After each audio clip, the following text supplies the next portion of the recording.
continue our chapter number 2, microorganisms, friend and foe. In this chapter, in last session, we have learnt about uses of microorganisms. In uses of microorganisms, we have learnt about how curd can be prepared from milk, preparation of bread and cake, commercial production of alcohol, wine and acetic acid, and increasing soil fertility. And in last session, we have learned about uses of microorganism, very important use, preparation of medicines and vaccines, and cleaning up the environment.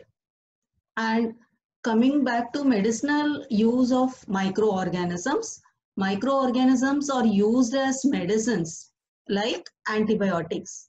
What are antibiotics? Antibiotics are medicines that kill or stops the growth of disease-causing microorganisms.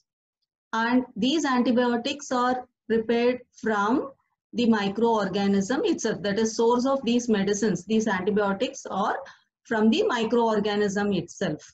And some important examples of common used antibiotics are tetracycline, streptomycin and erythromycin.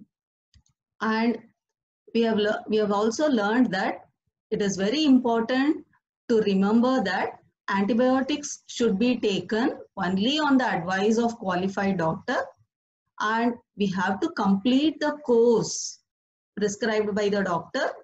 And then we have learnt about if we don't follow the instruction given by the doctor, that is, if we take antibiotics when not needed or in wrong doses, it may make the drug less effective actually when we need it in future. And also, antibiotics taken unnecessarily, it may kill the beneficial bacteria that are present in the body.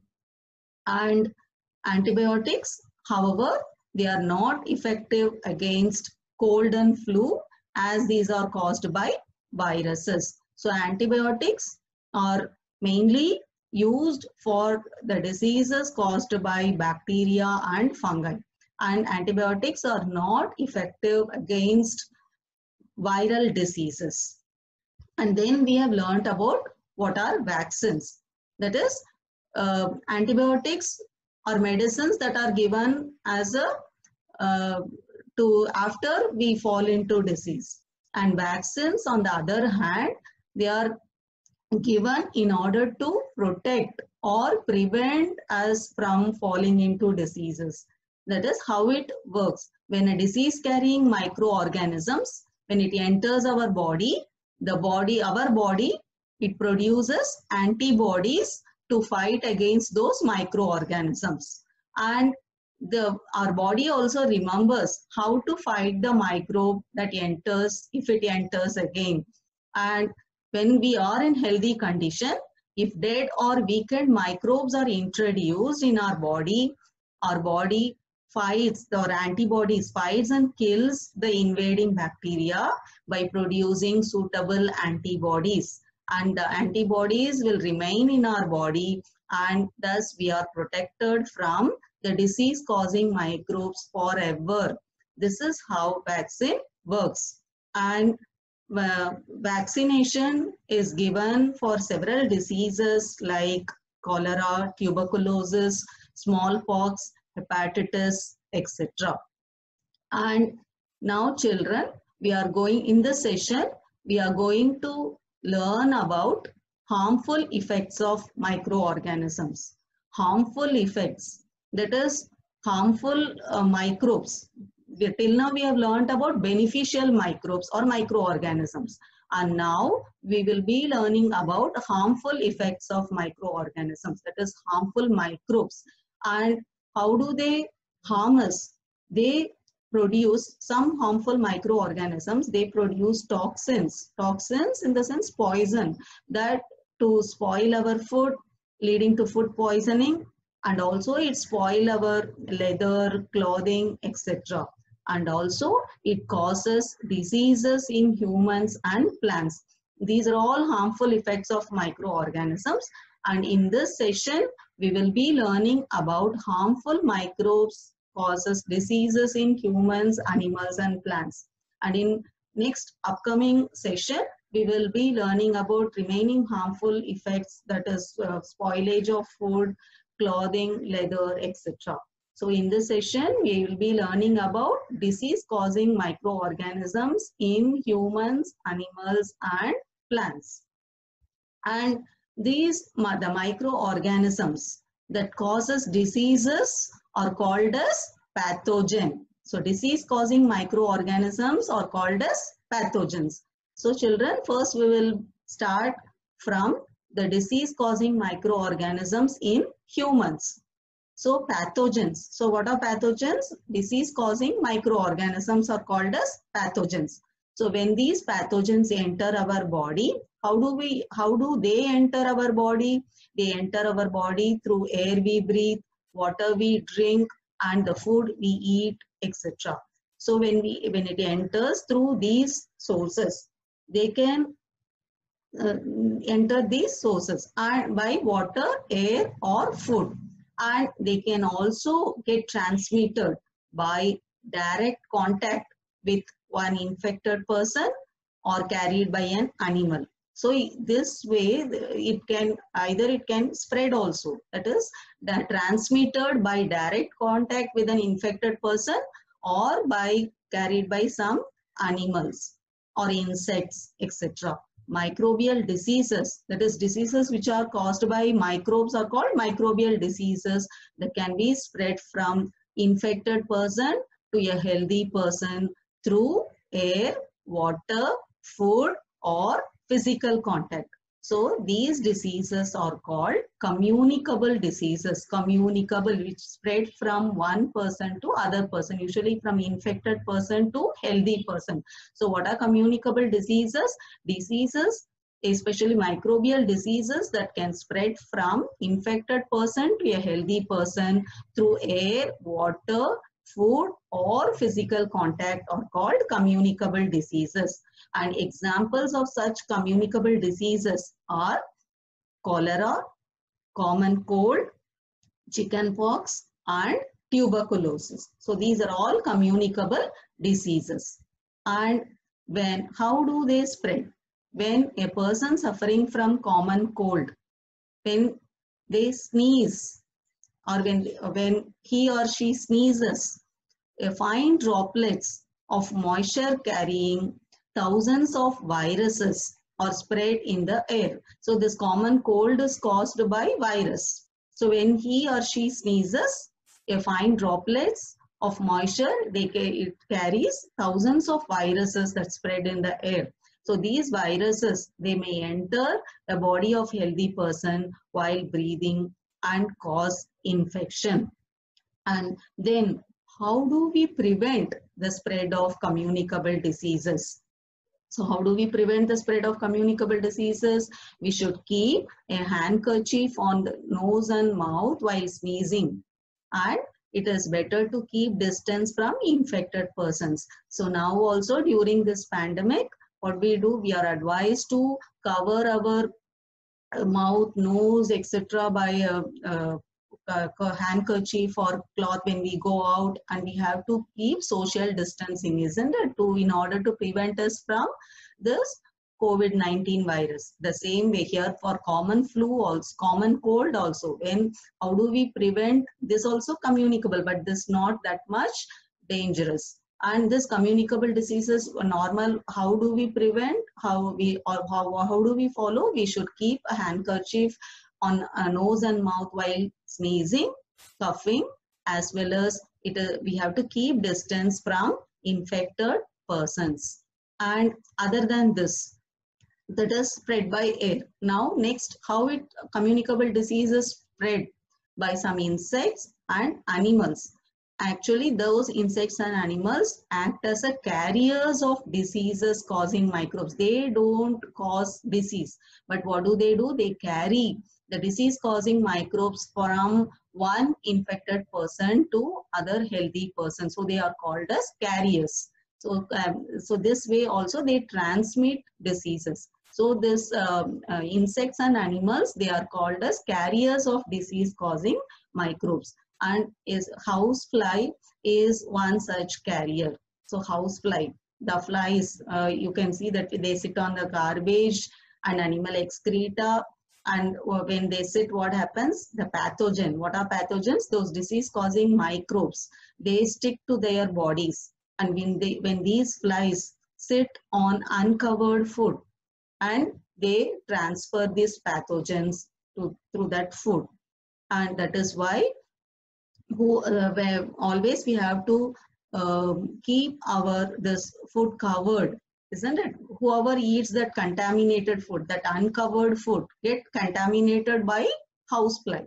Now when this contaminated food is eaten by some human, whoever eats, and they fall into sick. So it is always advisable to keep the food covered. So it is advisable to always keep food covered. And also we have to avoid consuming uncovered item of food. And so this way housefly, they spread the disease. They are not cause of disease. They just transmit the disease. And another example of such carrier is female Anopheles mosquito. And these mosquito, female Anopheles mosquito, they carries the parasite of malaria. So malaria is caused by the parasite Plasmodium. And when these parasites are carried by the female Anopheles mosquito, and when they bite the healthy person, and this malarial causing microbes enter into the healthy person, and they also get malaria. So here female Anopheles mosquito is the carrier of malaria. And the same way female Aedes mosquito act as a carrier of dengue virus. So children, you should know what are the name some carriers of which transmit diseases: housefly, female Anopheles mosquito, which causes malaria, which spread malaria, and female Aedes mosquito that transmit dengue virus.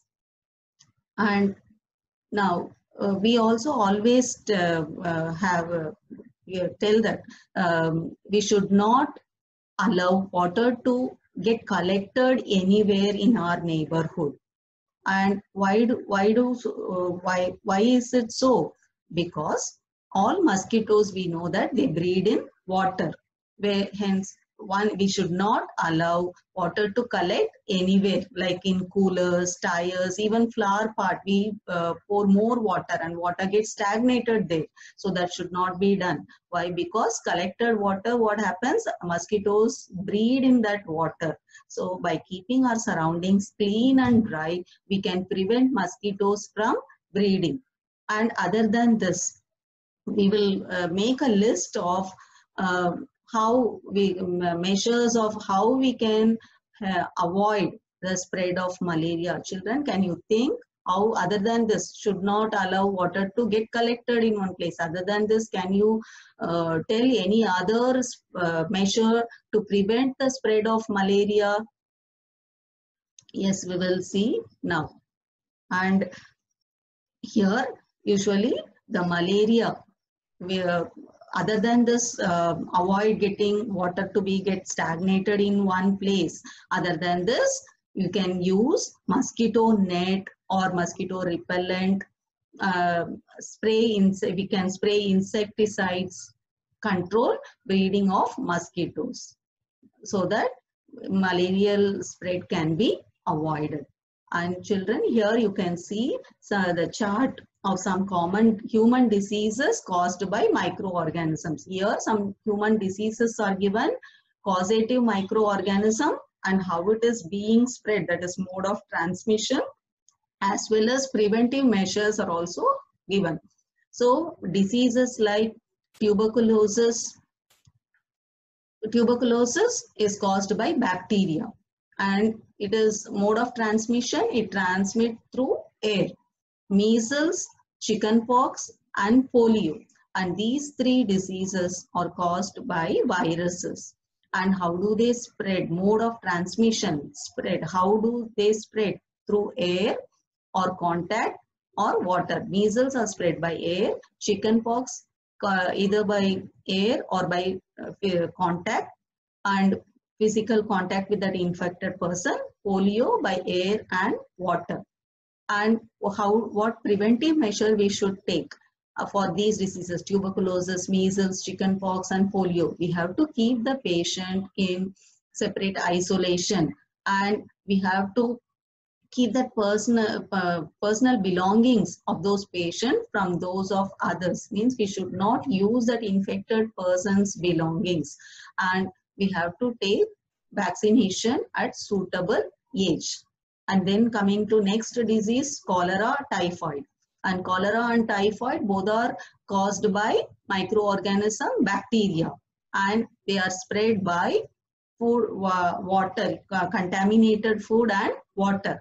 And how will we prevent that spread of cholera and typhoid? We have to maintain personal hygiene and good sanitary habits. That is, after we visit washroom, we have to wash our hands with soap, and and we should not grow our nails. So this way we have to maintain personal hygiene and good sanitary habits, as well as we have to consume properly cooked food and boiled drinking water.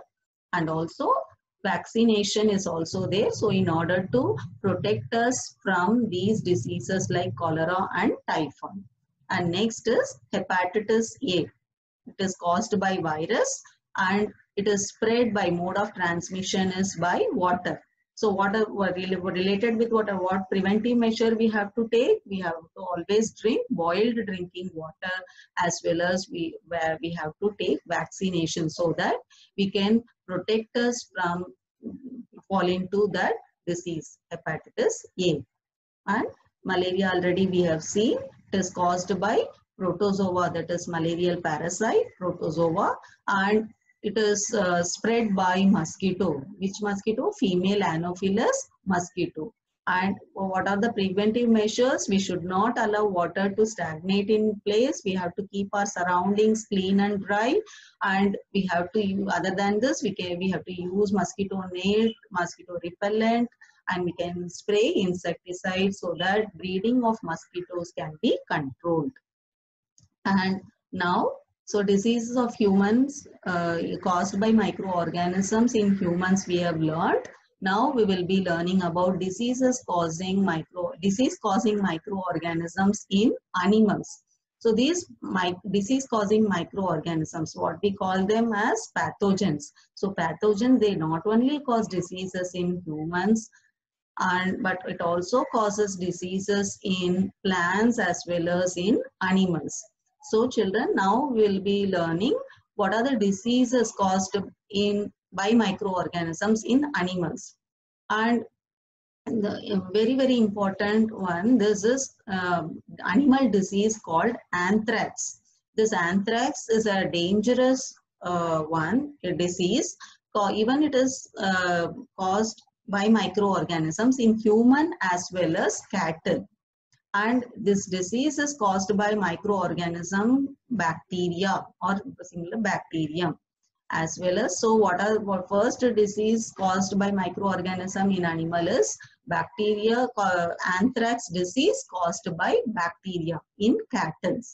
And next disease, foot and mouth disease, again it is caused in cattle by viruses. So only these two diseases, very familiar one, it is given for you. So you have to keep in mind two diseases, animal diseases, anthrax caused by bacteria in cattle, and foot and mouth disease caused by virus in cattle. And the scientist Robert Koch in 1876, he discovered the bacterium Bacillus anthracis. Bacillus, what it indicates, it denotes the shape of the bacteria, rod-shaped bacteria called as Bacillus anthracis. which cause anthrax disease. So by the name of the bacteria itself, the disease name is also given. Bacillus anthracis caused the disease anthrax, which was discovered by the scientist Robert Koch in 1876.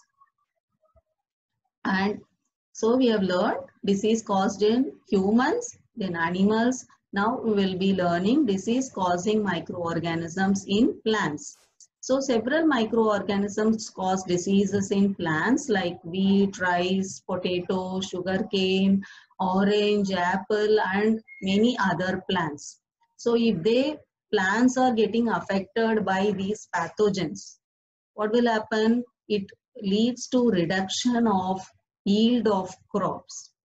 Got it? So plant diseases can be controlled by using proper chemicals which can kill the microorganisms. So children, now we are going to learn about some plant diseases caused which microorganism cause that and mode of transmission. You can see in that chart. First plant disease, citrus canker, caused by bacteria, and mode of transmission is air. It spread through air. Next is rust of wheat, citrus canker, citrus plant like orange, lemon, etc. Citrus plant affected by bacteria. The disease is called as citrus canker. And how it spread? By air. And wheat plant, which is affected by fungi or fungus. The name of the disease is rust. Rust, it is brown in color, rust. And how it transmit? It transmit by air as well as by its own seeds. And next, yellow vein mosaic of bindi, that is lady's finger, okra, and caused by virus. And how it spreads? Spread by insect. Mode of transmission is insect. And here you can see that how the picture of, see that citrus canker, you can see that lemon which get affected by citrus canker, and then wheat plant, rust, isn't it? And rust, and as well as we can see that, what is that? Yellow vein of mosaic plant. Sorry, yellow vein of lady's finger. So these are all plant disease. So plants also being affected by microorganisms. So again children, citrus canker, that is citrus fruit, which is caused by bacteria and mode of transmission is air. Wheat, the plant disease is rust and caused by fungus. Mode of transmission is air and seeds. And yellow vein of mosaic of bindi caused by virus, and mode of transmission is insect. So all these you can see that rust, it is like a color of rust one, isn't it? So this way microorganism cause diseases in plants, which leads to reduction in crop yield. And how it can be controlled? By using chemicals which kill the microbes.